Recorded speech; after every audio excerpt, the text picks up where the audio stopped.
What's up, ladies and gentlemen? This is DX2929 coming at you with another quick pickups review. Honestly, lately I haven't bought a lot of stuff. No video games. Actually, that's a lie. One video game. There really hasn't been a lot going on. The yard sailing around here has been crap. The flea market I haven't been to in a while, and it's just there hasn't been a lot going on around here. It stinks. And the honest to God main problem that you're running into now is that all of these vendors and people at yard sales and stuff are actually checking eBay before they put stuff out. So it's basically like, if you want to sell stuff on eBay, I have no problem with that. Go ahead and sell it on eBay. But if you're having a yard sale, you got to give discounts. I mean, if I had a yard sale and we'll say I had out some video games, maybe a Mario 3. Say the Mario 3 goes for $10 on eBay. I'd probably put it out for like $4, $3. Maybe if I had like 10 games, put a big mix together. But I'm not going to go to a yard sale and pay $15 for a Super Mario Brothers 3. I'm sorry, it's just not going to happen. But overall, I haven't really gone out other than checking out the little ones here and there, checking ads on Craigslist, things like that. And man, it's just crazy right now. Everybody wants high prices. I'm waiting for the ceiling to come down a little bit, so it'll be a little bit easier to go out and maybe buy some of these things. Maybe the Nintendo bubble will burst a little bit. Transformers are insanely expensive. It's hard to find anybody that doesn't know what they have with those, so it is what it is. A couple weeks ago, I went to the Retrocon over at the Oaks Convention Center here in PA. The Angry Video Game Nerd was there. Living in 8 Bits. Just a whole bunch of cosplayers, things like that. They had like a costume show. They had a whole bunch of panels.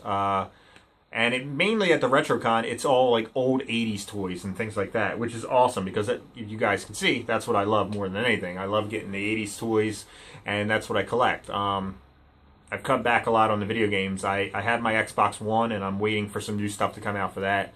And hopefully I'll start getting more use out of that. But right now all I use it for is Netflix, which sucks. It's a $500 Netflix player. But when I was at the Retrocon, I ended up picking a couple of toys up. Normally at those type of conventions, what you want to do is you want to walk around at the booths. Most of the time, if it's a weekend thing, the Sunday prices will be a lot better than the other days. But I went both days, and on both days there were some pretty good deals. I didn't buy a lot of stuff, but what I want to do when I go to those type of places is I look down on the floor. Underneath the tables, a lot of times they'll have boxes, and they'll just throw in stuff that they want to give away cheap because they don't have the room for it, or they didn't think it was worth anything, so they throw it down there. So I picked up a couple things from those type of boxes, and then I did one trade. First thing I got was this quick switch. He was $3 in one of the little boxes at the bottom. He's in pretty good shape. Actually, he's in perfect shape besides not having the guns, which I'll end up getting sooner or later. But it's funny, this is such an ugly Transformer. Look at this big, what is this? And then you can bring this down, it's like a wiener. And my cat's in the picture now. But as a kid, I loved this toy. This is like one of my favorite Transformers as a kid because I would play with it in the tub. I would have him in his boat mode and I'd play with him. That's probably why mine got so rusty, but not this one, obviously. This one's in good shape. But I don't know why I love this Transformer so much. It is hideous. But, you know, I needed it, so I decided to pick it up. In the stand next to the other guy, there was the guy I got that from, there was a guy who had some stuff in the bottom. And it was all broken junk, except for a G1 Optimus Prime cab. And it's actually pretty tight. You know, normally these arms will pop out and stuff when you like shake it and stuff. And the stacks are, they have chrome wear, but I mean they're full stacks, which is nice. And it's in good shape. And the decals, I mean the stickers look pretty nice on it and everything. So I ended up getting this for $5, which to me that's a great deal for a G1 Optimus. So I just got to get another cab. I've got a couple Optimus Primes, so get another one of them. I also ended up getting like a whole bunch of books. They were like they had like tapes in them. They were Transformer books. They were like $1. It was like a pile of them. I ended up trading them to my local comic book store for a couple things, a Doctor Who shirt and a couple comics. So I don't have that up. The Doctor Who shirt's dirty. I wore it. It's awesome. It's got Rose Tyler on it and the 10th Doctor. It's pretty sweet. Other than that, I ended up meeting Angry Video Game Nerd again. James Rolfe and Mike Matei were there. I ended up getting a Angry Video Game movie poster. I had that frame. That's down hanging up in my room now. I got that signed by both of them.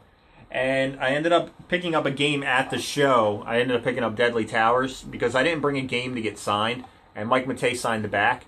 And James signed the front, I'm sorry. And James signed the back. But Mike also drew Shit Pickle on it for me, which is pretty awesome. He also drew Shit Pickle, and so did James on the poster. So I got that framed. That's up in my room. So that was really cool, and they were really nice to do that for me. I also got a picture of it of James with my Teddy Ruxpin and it trying to kill him. So I thought that was pretty awesome. So on to the last thing. I ended up bringing in my the Optimus Prime that I had in box, the Masterpiece one. And as you can see, I already have the Masterpiece Prime right here, and I actually ended up changing out his smokestacks and everything, making them chrome. So I didn't need two. So I figured, you know what, I'll trade it for something that I want, and I don't feel like waiting for it to come out in America. This guy, he had a whole bunch of Masterpiece figures. And one of my favorite characters growing up, besides Soundwave and on the Autobot side, was Wheeljack. And this is the Masterpiece Wheeljack. And this is a smaller version of the the big metal one that was the original Optimus, but it matches the Toys R Us Optimus Prime that I didn't get, which I will end up getting sometime. You can actually put him in the cab. I'm sorry, in the trailer of Optimus Prime, which is pretty sweet. So I got that, and I actually took him out of the box. And I transformed him. He was in car mode when I got him. And I ended up transforming him into robot mode. And I have him right next to my Soundwave and everything on my shelf now. He is awesome. I can't wait for the American version to come out. So I'll probably end up buying that too, but keeping it in the box. But he's so awesome. I don't know why I liked him so much growing up, but he was just one of my favorite characters. And it's hard to find like an original G1 one in good shape. So other than that, that was pretty much it, guys. I just wanted to throw together a quick video for you because I haven't had one in a while. And I wanted to let you know I'm still alive. Everything's good. Subscribe. Like the video if you liked it. I want to thank all you guys for everything. You're awesome. And I love you.